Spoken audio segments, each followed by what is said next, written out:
Hello there, YouTubers and fellow ham radio enthusiasts. Thought it might be kind of fun to go through my portable station here, show you what I bring with me when I go camping in the RV. I bring pretty much everything you see here. It's not all used always, but it's always available. And bring all this, and I bring my dog. So yeah, we'll start going through this. I'll show you what I've got in here, and I found that it's pretty much complete and does everything I need it to do, and I have a lot of fun with it. So hold tight, and we'll kind of go through this. All right, so we'll start with what's in the Pelican case here. In this Pelican case is pretty much a complete ham station, minus the, well, actually not even minus the antenna, would be in here too. So in this case is everything I need to power this station and to run this station. I have a 28 watt solar panel from Biono Power. It's a foldable unit, unfolds to 4 panels, I mean. And then on the back side of the case here has a little pouch where I can put accessories, whatever I need to put in there. So this keeps the battery charged. And the battery that I use is a Biono Power 12 volt, 12 amp. I actually emailed them and I said, look, your website specifically states that this is capable of 20 amp sustained power. And they said that the controller that they put into this battery does do 20 amps. I've used it on 100 watts and it's worked perfectly fine. So I've had no trouble with it whatsoever. To get the power from the solar panel to the battery, I actually ordered this with the solar panel. It's just a solar controller designed specifically for lithium iron phosphate batteries, and it works great. Works like a charm. It does have a USB port, and then it has the input from the panel and the output to the battery, which plugs right into the jack on the battery for charging. I carry a small SWR antenna analyzer with an adapter, so I can hook it up to a regular PL259 connector, and adapts it to the BNC on the analyzer, just for cases where I'm using a specific antenna that I have to tune. I carry a small solar charger portable battery pack that has several USB connectors on it, and this is great for powering things like it'll charge a cell phone if you need to charge a cell phone. It'll charge this antenna analyzer, and yeah, I mean it's come in useful several times for me. I also keep the charger that came with this battery, the AC charger that came with this battery in this case as well.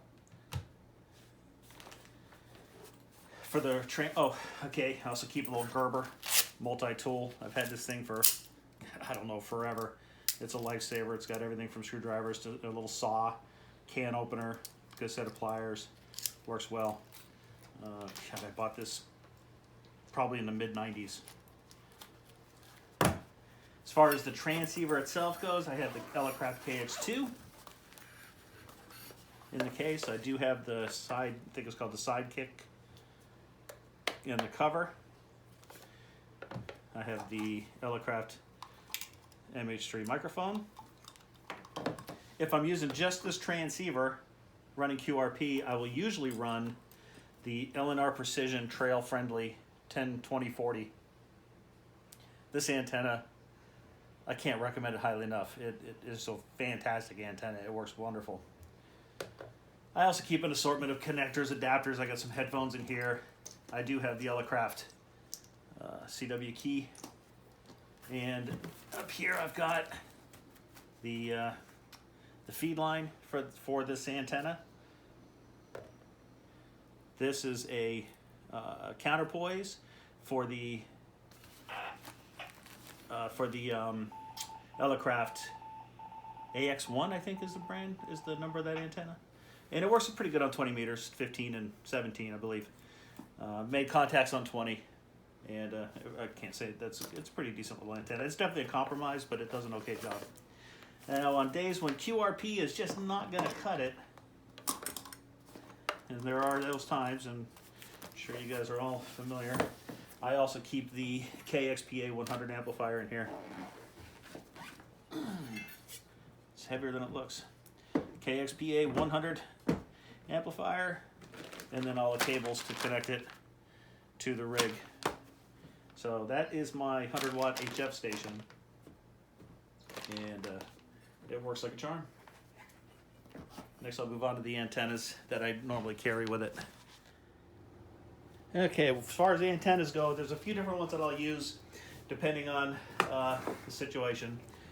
My go-to when I'm running 100 watts is the Wolfer recoil take it along antenna, which consists of the coil itself, which will tune 80 through 6 meters,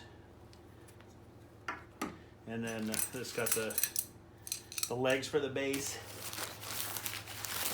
Oh, the base itself I keep in this little pouch here. So it's got the base, which these thread into. There's 3 of them. The coil, and then the mast, and then there's 3 33-foot counterpoise wires, which I just dropped on the floor. That gives you a pretty good vertical antenna. 100 watts. I made a lot of contacts.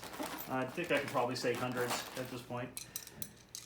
I carry 3 different vertical masts to put on top of the coil, different lengths depending on what I want to do. Sometimes it's I prefer to run a longer mast and use less coil.